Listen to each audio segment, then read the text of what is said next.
Welcome to the Doing the Work podcast. I'm your host, Ethan Schindler. I am so grateful that you're here and that you're tuning in. I have been growing at an exponential speed while doing this podcast. In fact, I'm immersed in doing my own personal work that I know is going to be life-changing for me. And so I appreciate you for joining me on this journey. This week, we've got a mashup, a compilation of some moments, some conversations that are resonating with me from season 1. So we are currently in season 2. And so I looked back at season 1 and just pulled some moments that really just kind of have continued to be on my mind. So I hope you enjoy this week's mashup. I know that if you're paying attention, you're listening, then you're growing. And that's what I really want for our listeners. While I'm thinking about it, I would love if you would subscribe on your favorite channel. We're on Apple Podcasts, we're on Spotify, we're on YouTube. Just hit that subscribe button. Please, reviews and ratings help me grow, help more people find me. And of course, when you find an episode that resonates with you, that you grew from it, you thought it was entertaining, definitely share that with someone who you think would like to listen to it. That also helps me grow. I'm always looking for new guests. So if you have any recommendations or people that you think would like to be on the show or someone who has something that needs to be heard, definitely send them my way. And please give me feedback. Tune into the Instagram at Doing the Work Podcast. And that's where I share all the extras and I ask for your comments. And that's where we can have a bit of a conversation about the episodes and really, anything. So I'd love to interact with you as much as possible. Follow me on all those channels. I hope you like this episode and we'll see you soon. For me personally, also.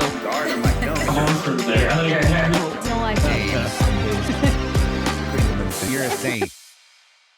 The Doing the Work podcast is brought to you by some amazing sponsors who we're very grateful for that allow us to do this amazing podcast that brings you information that helps you to be more connected and be more healthy and helps you grow in your life. Strive Strength and Conditioning empowers people to be happier, healthier, and more successful in life. They help you to crush it in the gym so you can crush it even better outside of the gym. They've got top-notch coaching and an even better community. If you're looking to up your game in your fitness or your healthy habits, this is the place to go.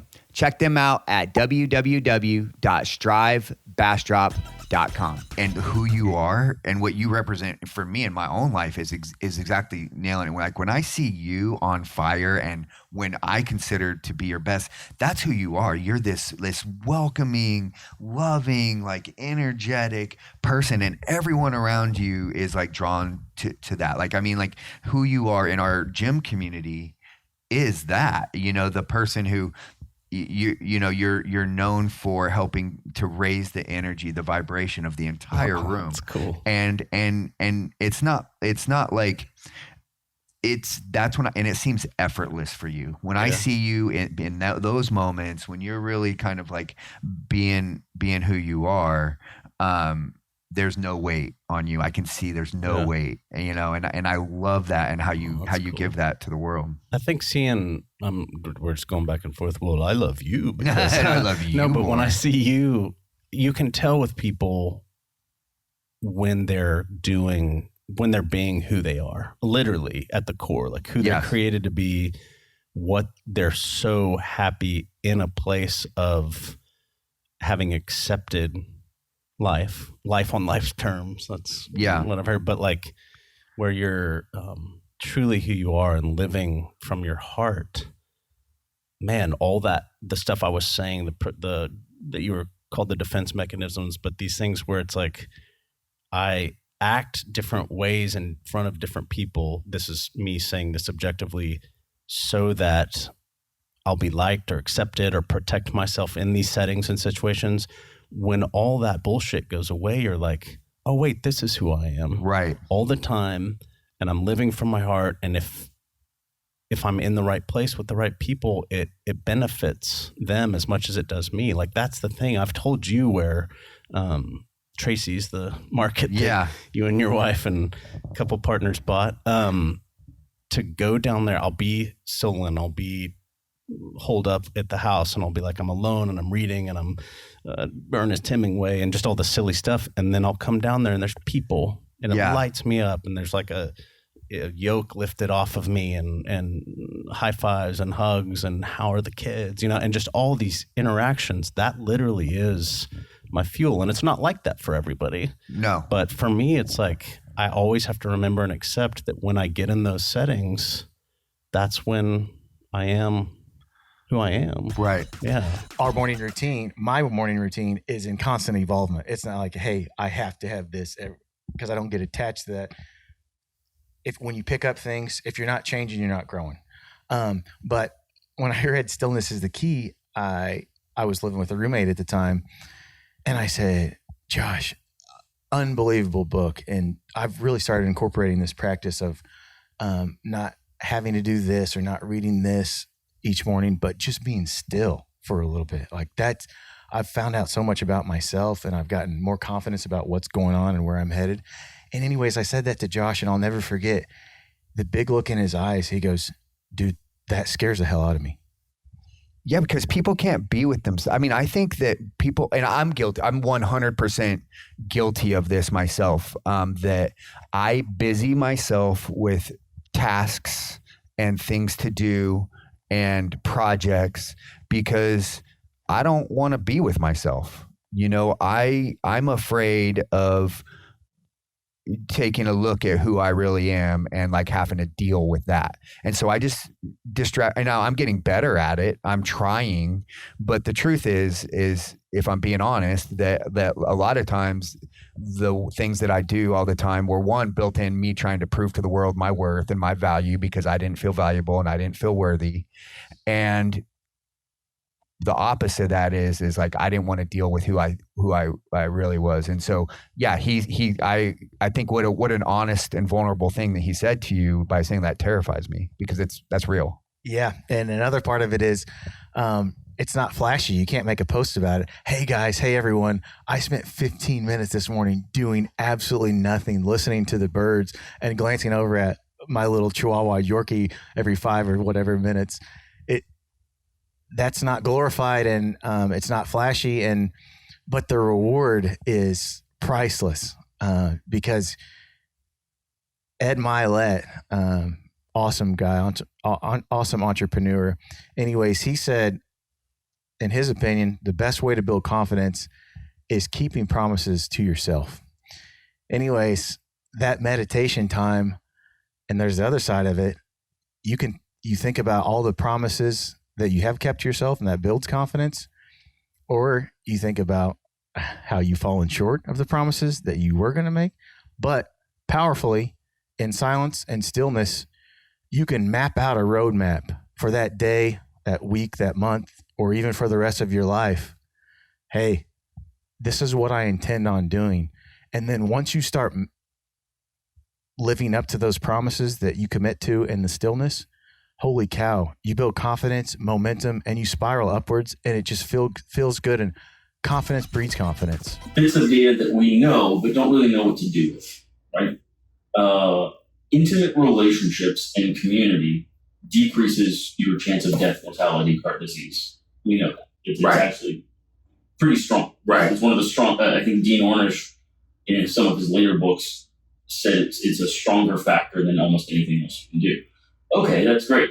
We know married men live long, right? But what do you do? Like, what? Okay, I'm not married. Right. What am I just gonna do? Yeah, damn. Yeah, I was like, oh, I just gotta find someone, because it's not. Is it? And it's not just the. Well, maybe it is. Like, do you think it's literally just having a partner, someone to share life with, or is it more like having a healthy relationship, or? Are there distinctions? No, there is distinction there. Yeah, I think, and the more nuanced you get in any scientific endeavor, the fuzzier the data gets because you have more factors now that you're looking at, right? Right. So stability seems to be part of it. So that to that degree, it's almost any partner will do, right? The other thing that seems to be a part of it is the degree to which you are vulnerable with the other person, Right? Interesting. And so there's a support aspect, which is just hey, there's some other person who is risk tied to me, so that we are mitigating and sort of creating risk pooling between the two of us. And that doesn't, whoever's willing to make the commitment. Right. A warm body. Yeah, exactly. But the other factor, there does seem to be the emotional component of vulnerability and saying, okay, this person really knows me. Yeah, that's fascinating. That part is fascinating to me because, again, not being a doctor or a scientist who studies anything like that, I can say that how I experience some people who seem to be a little less vulnerable, who seem to be bottled up their stress, who don't seem to have great pathways for getting some of that out, tend to me like they tend to have more health issues. You know, they tend to be sick more often. They tend to not be as resilient, physically. They tend to have more injuries. Yeah. And I've seen that over and over again. And I can kind of sometimes, now having been a coach for as long as I have, I can kind of see them coming from a mile away. You kind of tell who's going to have some of those issues versus other people. So, and you got to wonder how much, just where my brain goes with it is, you wonder how much of it is also coming out in things like over-competitiveness, not knowing your limits. Well, maybe I don't know my limits because I'm stressed and I'm trying to work out that stress in some physical way rather than paying attention to my body saying, hey, that's enough. Yeah, or even just the fact that I haven't allowed myself to express my limit. I haven't bounced my limits off of others enough to kind of to know where those limits are, and so that could be part of it too. Maybe. Yeah, well, Jordan Peterson talks about this a little bit, and he says, we used to, or maybe a lot of us still do, we think of our sanity as something internal. It's like, hey, my mind is well formed, it is well structured in some way. But as social creatures, we outsource large parts of our sanity. Oh, without a doubt, yeah. And it's like, well, if you don't see the guy in the corner, then maybe I'm gonna not talk about the guy in the corner, and to some degree, stop seeing the guy in the corner. And it's interesting the degree to which our perceptions are governed by our social interaction. So, there's too much data even in just this room. Like, we could talk about the grain of the weave of the carpet, whatever, or some, but we don't, right? And the reason I don't even perceive that until I call your attention to it is because we never talk about it. Right. So we don't see it. Yeah, it's just not there at all. Yeah. If it's not something that we might talk about, our brains don't see it. We just don't perceive it. And so the social impulse is at the core of everything we see, everything we perceive. And then if you don't perceive it, how can you act on it? Physical being, yeah. So it's mental, physical, emotional, and spiritual. And so I really feel that we all have a purpose, and that purpose, again, it comes down to an essence, which is a vibration. And if we can live up to that potential, then we become the vibration that we were meant to be, which ultimately requires that we go through the hero's journey, the dark night. We battle the inner demons. We do the things that are necessary for us to live up to that fullest potential. And so both personally, that's what I've been on myself, is going through the inner work, just constantly, just like, it's like a daily practice for me. I meditate, I do yogic practices, I move my body. I'm focused on my nutrition, except for on Fridays I have pizza night, which is important, pizza with the kids, you got to do that. And yeah, like I'm really focused on living up to my fullest potential. And I've gone through many different types of ceremonies, journeys, if you want to call them. I've worked with different plant medicines. I saw the evidence come out for that through Johns Hopkins, helping veterans. And similar to you, I'm a veteran, and so I needed something to help me both through the wounds of war, but also just some financial trauma that I went through earlier in my career after having signed a contract that fell through, and I was really banking on that contract because it was a location contract, and I basically lost everything overnight. Everything kind of spiraled, and all of a sudden I kind of was like kind of standing there like, oh shit, like this is like this, I knew it was like, this is my moment. Like, this is my moment to show myself what I'm capable of. And it wasn't easy. It wasn't easy at all. But what I realize now is that brought me into my fullest potential, that power. When I say my power, it's like I'm able to see things. And when I say see things, I mean like if something like if I have a negative thought, for instance, I can catch it right away. I can see that like, nope, that's the wrong train of thought. Like I don't need to think negative. I can just transmute that very quickly. I can remain positive. I can remain optimistic.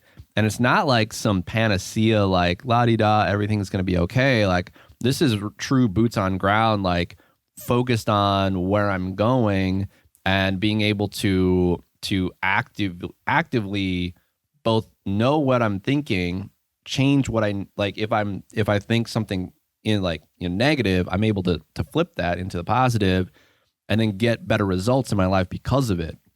And so that's actually basically what I'm doing now professionally as well, is helping people through that process of the inner game, the inner work, and transmute both, what is in the conscious mind. So just like the daily mindset work, the, meditation, the transmuting thoughts, focusing on where you want to go, but also the deep, if you want to call it spiritual work, using a process called somatic release breath work. Yeah, I want to hear about that because I know that's been a lot of the work that you've been doing. So hopefully we'll get to that. Yeah, we will. Yeah. And so that is like the deep, like, let's get down into the roots. And so by going through all of these processes, I can help people truly through the hero's journey in a way. It's such a powerful process, and right now in the works of developing an actual like weekend experience and immersion, so that the individual can come in if they're feeling like, man, I'm not getting the results I want. I'm just you can just like almost like you can like see it, like but you for whatever reason you're just blocking yourself, like self-sabotage, procrastination. You're just not as effective as you want to be. All of that is truly what's going on the inside of your body, how your body and your mind are responding emotionally to the world around you. So you might notice that, people might notice that they'll get a certain result, and then they'll be winning in life. They'll be getting the result they want, and all of a sudden, like something will happen, and then they'll retreat back. Well, that's a trauma response essentially. And so my job is to help you break through that instead of running away, go through that. And it does require people. It requires a guide. It requires having a group of individuals around you to support you and hold you while you go through that, because that shit's scary. That's the scary part of life. Yeah. Yeah. And you mentioned earlier the weight room of life. Yeah. And I love that. I love that visual. I love that idea. And honestly, it's something that I have not done a great job of. The reason why I own a gym and gyms and like, fitness facilities and stuff like that is because I see and feel the direct relationship between, how you develop strength, physical strength in the weight room, the actual weight room, is the exact same way that you develop strength emotionally, spiritually. And I want to do a better job of saying, like, look, when we're in the weight room, yes, we are trying to become physically stronger, but this is also this is exactly how you figure out that relationship problem that you've been having, or that career issue, or whatnot. And so when you talked about earlier, this is the you said something along the lines of, this is like a heavy weight that I'm lifting. I'm going through this dark part of my life, and this is like the heavy weight. Yeah. I loved hearing you say that, because I was like, yeah, this is like your testing day. You've done all this training, and this has my program worked for me? Yeah. This is my 1 rep max, essentially, or this is my 1 mile run, or whatnot. Yeah. And not enough people look at those tests in life with that kind of vision and that gratitude, like, thank you. Yeah. Thank you for giving me all this shit that I'm having to deal with right now, because let's see if I can lift it. And if I can't lift it, then I'll drop it, and then I'll go back to the weight room. Yes. And I'll start training. And now I know what I'm capable of or not capable of. Yeah. And the training, quote unquote training, can always change too. Keep that in mind, like as we age, the emotional training, I think about the way I just started with gratitude and just affirmations and these things, and I got into meditation, and then ultimately it's worked itself into full on somatic expression, somatic releasing for myself. If I'm going through some work, I have like the day-to-day practices, and this is just the emotional stuff. But I'm able to, again, like really work through some deep stuff in a very quick period of time. And so as you grow, as you develop through the weight room of life, you're able to process things. It's like you're physically it's like you're emotionally stronger as you are physically stronger.